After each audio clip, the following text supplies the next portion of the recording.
घड़ी घड़ी बदलेली रूप हे मैया दुर्गा भवानी। घड़ी घड़ी बदलेली रूप हे मैया दुर्गा भवानी। दुर्गा भवानी मैया जग कल्याणी। दुर्गा भवानी मैया जग कल्याणी। घड़ी घड़ी बदलेली रूप हे मैया दुर्गा भवानी। घड़ी घड़ी बदलेली रूप हे मैया दुर्गा भवानी। जब मैया पहनली लाली रंग साड़िया। जब मैया पहनली लाली रंग साड़िया। धरी लेली दुर्गा के रूप हे मैया दुर्गा भवानी। धरी लेली दुर्गा के रूप हे मैया दुर्गा भवानी। घड़ी घड़ी बदलेली रूप हे मैया दुर्गा भवानी। घड़ी घड़ी बदलेली रूप हे मैया दुर्गा भवानी।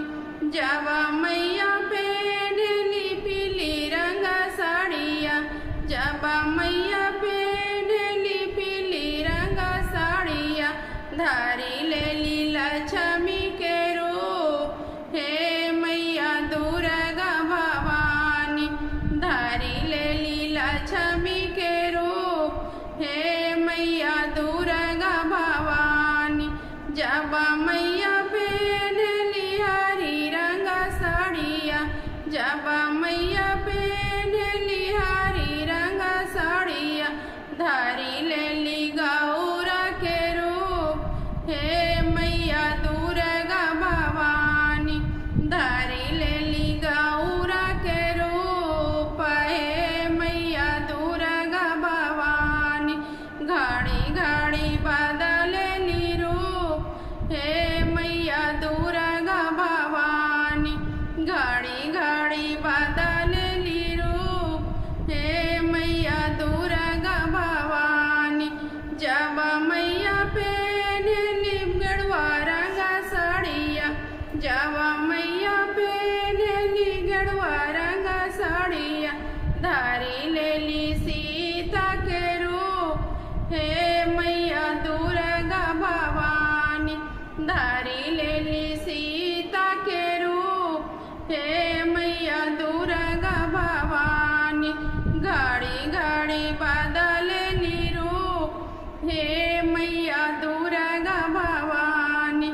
घड़ी घड़ी बदलेली रूप हे मैया दुर्गा भवानी। जब मैया पहने सफेद रंग साड़िया। जब मैया पहनली सफेद रंग साड़िया।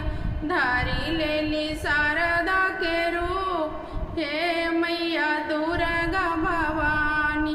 धरी लेली शारदा के रूप हे मैया दुर्गा भवानी। घड़ी घड़ी बदलेली रूप हे मैया दुर्गा भवानी। घड़ी घड़ी बदलेली रूप हे मैया दुर्गा भवानी। जब मैया पहनली काली रंग साड़िया। जब मैया पहनली काली रंग साड़िया। धरी लेली काली के रूप हे